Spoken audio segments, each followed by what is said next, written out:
She's an actor, comic, writer, director, executive producer, and an owner of a wine shop in Park Slope. Here's Amy Poehler.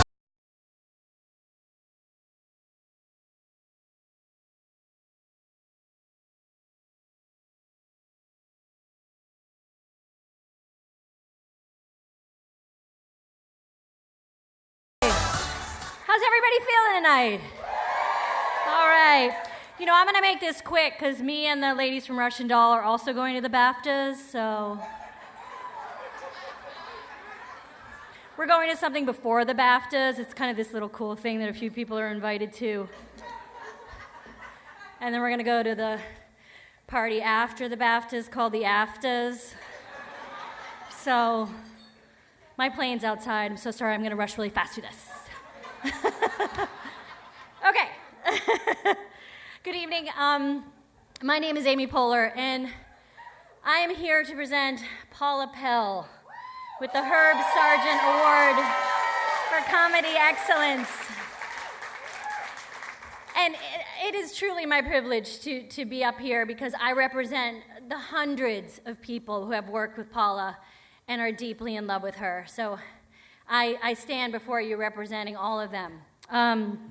Paula can do so many things extremely well, and it's so fitting that she's receiving this award because in a room filled with the funniest people around, Paula is always the funniest.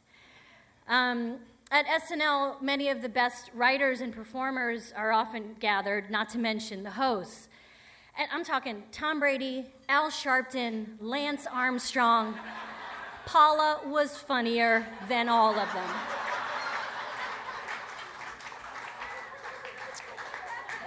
Over her 20-plus years at SNL, amazing. Yes, indeed. Paula helped create numerous characters: Debbie Downer, Gilly, Spartan cheerleaders, Bobby and Marty Culp, Appalachian Emergency Room, Omeletville, so many others. And she wrote hundreds of monologues and sketches and songs. She has punched up hundreds of bad ideas and made them okay ideas. She even wrote a sketch for Paul Giamatti where he farted all the way through a job interview for Bush's Baked Beans. And I'll tell you something, that sketch got no laughs at the table, and all the fart sound effects were met with crushing silence. And Paula was fine with the fact that it didn't make it into the show, because that's the kind of writer she is. But she hasn't just written sketches, of course. Paula has written so many things. She's written songs and poems. She's written the wonderful web series Hudson Valley Ballers with her old friend, the great James Anderson. She wrote on 30 Rock. She created Thick and Thin. She wrote the movie Sisters, based on her real-life sister who's here tonight. And she gave Judd all of his jokes in all of his movies. Paula was born in Joliet, Illinois. She has a degree in theater. And, you know, it's very fitting that she's receiving an award named after Herb Sargent, since that was her official title when she worked at the Olive Garden.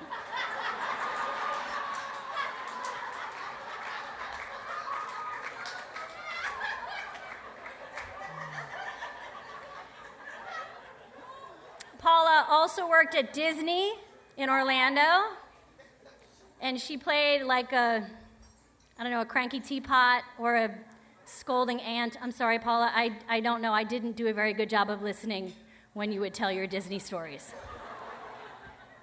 She is a strong performer, as strong a performer as she is a writer, and we all know how uniquely unhilarious writers can be. Acting is very hard. Acting is embarrassing. It's very easy to wear your own clothes and sip coffee behind the monitor.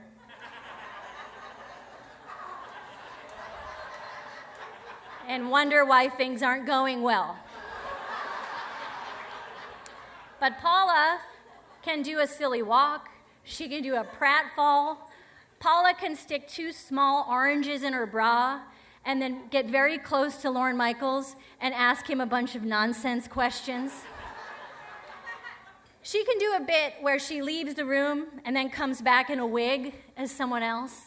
Or that bit where you pretend you saw a creepy guy in the hallway and then you poke your head in and then you use your other hand to yank your head back and fall down on the floor.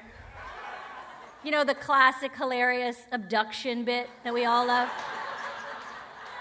You all know it, and you can write it, but can you do it? Paula has done amazing work on 30 Rock and Parks and Rec and AP Bio and documentary now. Yes. She just wrapped the show The Mapleworth Murders, which will be our new favorite show. We know this will be our new favorite show. She created it with John Lutz for Quibi. Yes. And in a movie that I directed called Wine Country, Paula was the only actress I've ever directed who came to my trailer and asked me if she could take her top off. All this while being a loud and proud gay woman from the Midwest.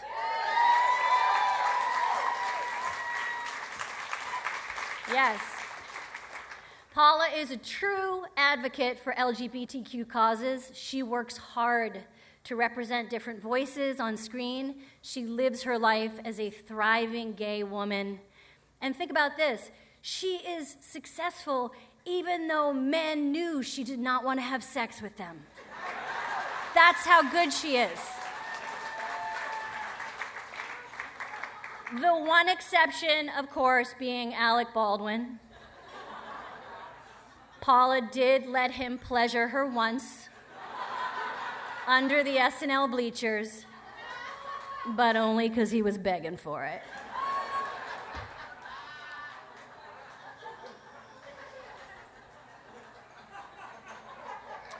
We all know that the WGA stands for Women's Gay Alliance.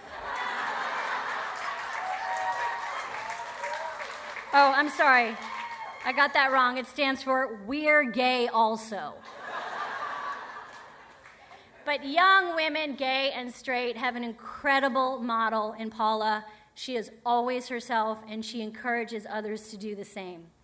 And the Herb Sargent Award is presented to writers who embody the spirit, commitment, and comic genius of Mr. Sargent, as well as his dedication to mentoring new writers.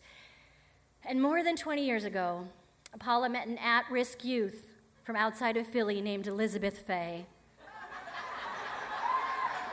Paula gave her a sandwich, gave her the nickname Tina, and the rest is history.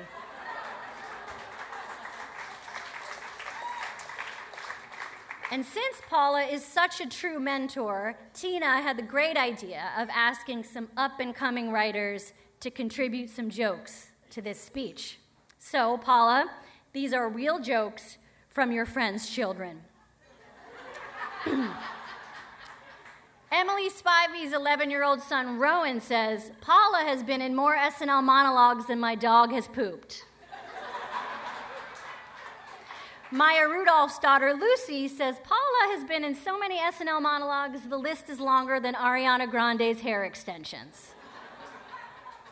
Lucy's 6-year-old sister, Ida, says that Paula draws dogs so good that she met Luke Skywalker. That one's a thinker. And Ida's brother, Jack, reminds us that Paula has a big heart and an even bigger head. My son Archie says, Paula has so many dogs and cats, she is cooler than the other side of the pillow. And my other son Abel warns, Paula has so many dogs and cats, she coughs up hairballs. Tina Fey's daughter Alice wants to add, Paula has so many dogs and cats, her house looks like a horror movie where the floor is always moving. And Alice's younger sister Penelope points out, Paula has been on every good TV show except for being a killer on the news.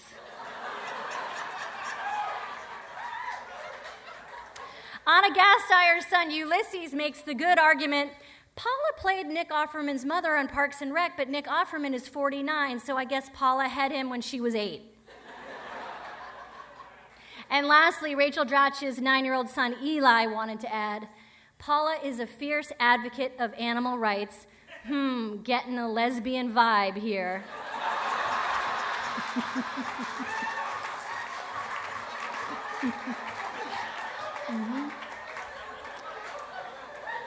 She might love cats and dogs, but I bet she doesn't care about mosquitoes. We count Paula as family, and we are so happy to celebrate with her tonight. She is joined by her real family tonight and her wonderful partner, Janine. And I would ask them to stand, but then you would see all the stolen silverware they've managed to shove down into their pants. Paula is tough and tender-hearted. She is never snobby or mean. She hates snark, and she knows the most courageous thing to do is to try. She's always fun, occasionally filthy. She's a generous laugher. She will give you the shirt off her back. Literally, she loves taking off her shirt. She punches up and she throws the rope down. She does the most difficult thing, which is to write hard jokes that come from a place of warmth. But her jokes aren't soft. They are real jokes. And I guess what I'm trying to say is, Paula gives it to you good. She gives it to you warm. She gives it to you hard. And she gives it to you over and over again, just like you want it. Please welcome to the stage, Ms. Paula Pell.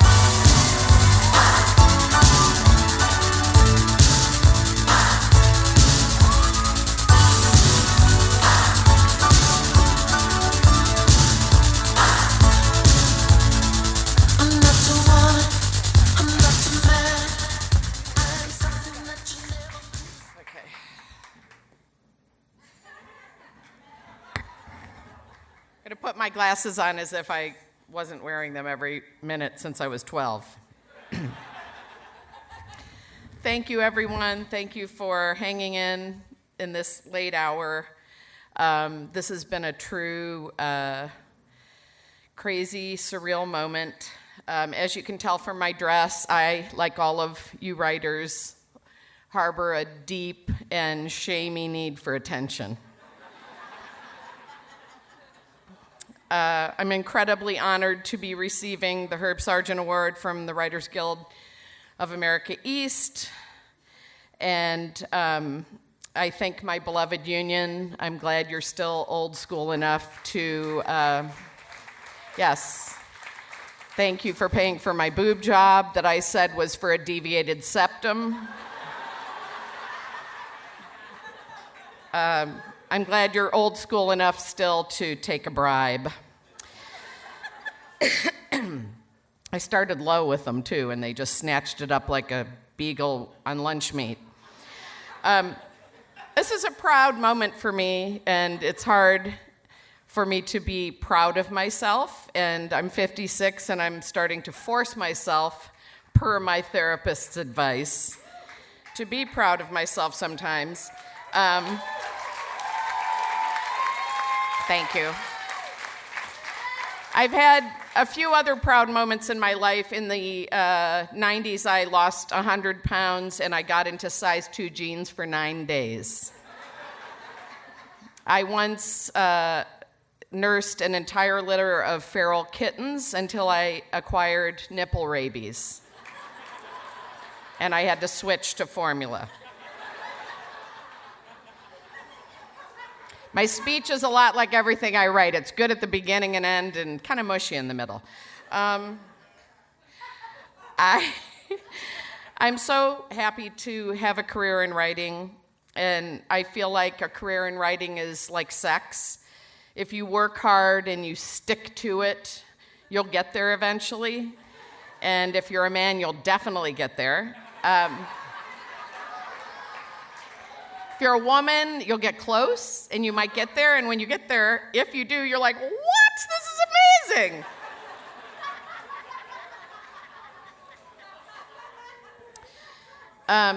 The first person I want to thank is Lorne Michaels. I never, thank you.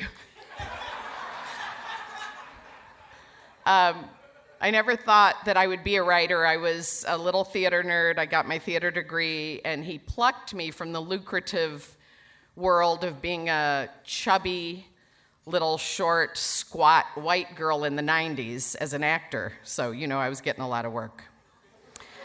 I thank him for seeing something in me viable and opened up a world to me that has been a true adventure and created an insane family that is still with me to this day, 25 years later, that I still cherish. When I met Lorne, he was my principal. I was terrified of him. We used to sit outside his office with the heart pounding in your throat, waiting to go in to talk to him about something. I was scared shitless, and now I often tease with him that I feel like he stayed the same, and I caught up with him in age, even though he's older than me, but in our hair and everything. So I feel like he's still the principal, but I'm like the art teacher that banged him back in the day, and we're good friends now.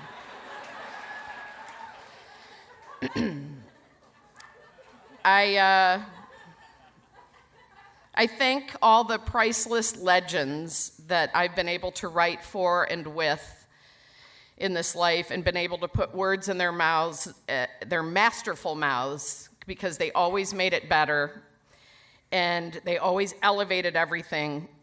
And in the front row here, this triumvirate of Tina, Amy, and Rachel. Get the fuck out of here. There are just no words to some of the true greats that I have worked with, and these three are beyond.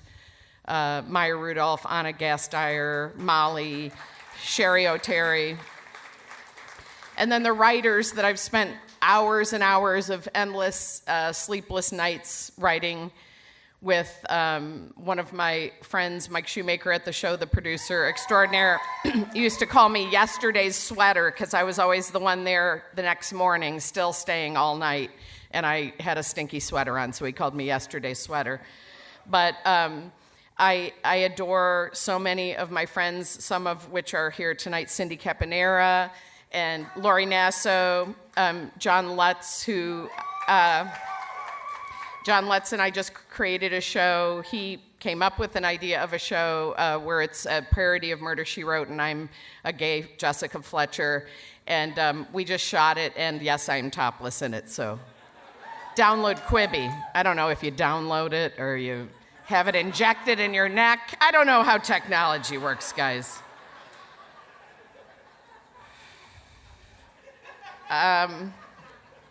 Anyway, I just want to thank all my blessed writers and actors that have not only been wonderful people to work with along the way, but they are my actual friends still to this day, and I call many of them and talk to them often when I'm having a breakdown. I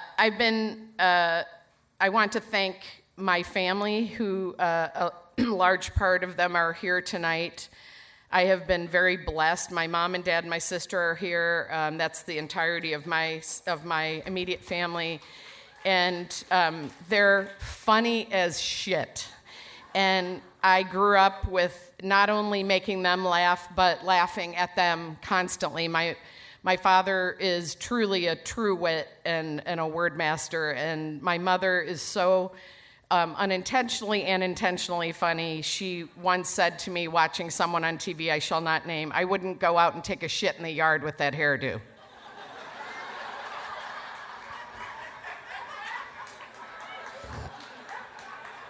My sister and I once laughed so hard in a Walmart not that long ago that we had to buy new clothes to drive home because we peed ourselves.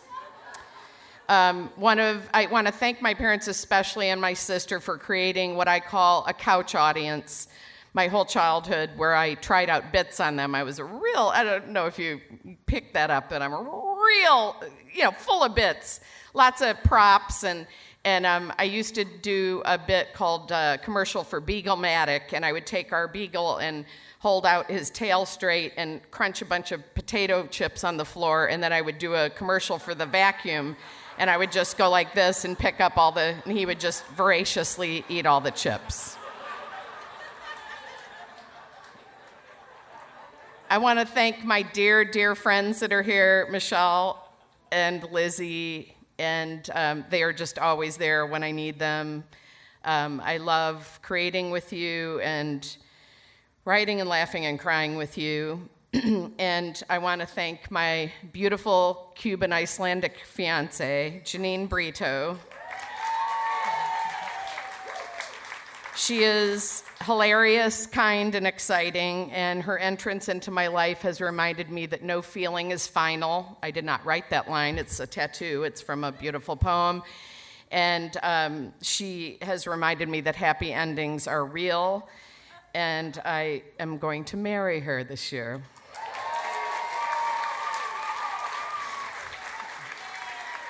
I mean, you guys, I'm gay marrying her, so I don't know if it takes, but wait, it does? It does take? Oh, shit. Okay. I need to talk to my financial manager. I want to just say something in closing. First of all, thank you for Amy Poehler making me laugh until my stomach hurts. She's an amazing everything, director, writer, producer, actor, and she led us in Wine Country beautifully, and I adore you, and that was just beyond. I wanted to end just saying I'm proud that this award is about mentoring young writers, because I do still, throughout the years at SNL, I had a lot of people come through, and I kept thinking, oh shit, I'm getting older, and all these people are young, and they're coming in younger and younger, and I became kind of like Nana SNL that you come to for advice. And I've enjoyed that so much, because I once was that very scared person. And I just have to say, writers of today, young writers, sometimes they're just so full of brilliance and great ideas and so much confidence.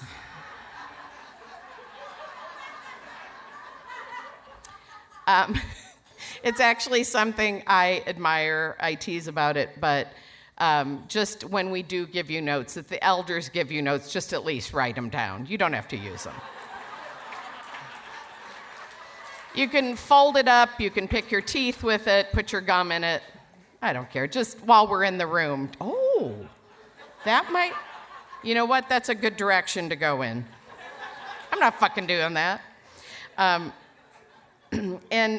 because I did come from a very large generation of comedy people that have very low self-esteems, like just flatline self-esteems. And I don't know if self-esteems can be a plural, but whatever. I'll be corrected later on the internet. No one's watching. Anyway, but I will say that it took me years and years and years of success and hearing laughter and creating something that people enjoyed. It took me years to call myself a comedy writer, to say, wow, I think I can actually say that I do this and I do it well. And I remember the moment I want to share with you. It was a special moment. It was the night I won the Herb Sargent Award. Thank you very much.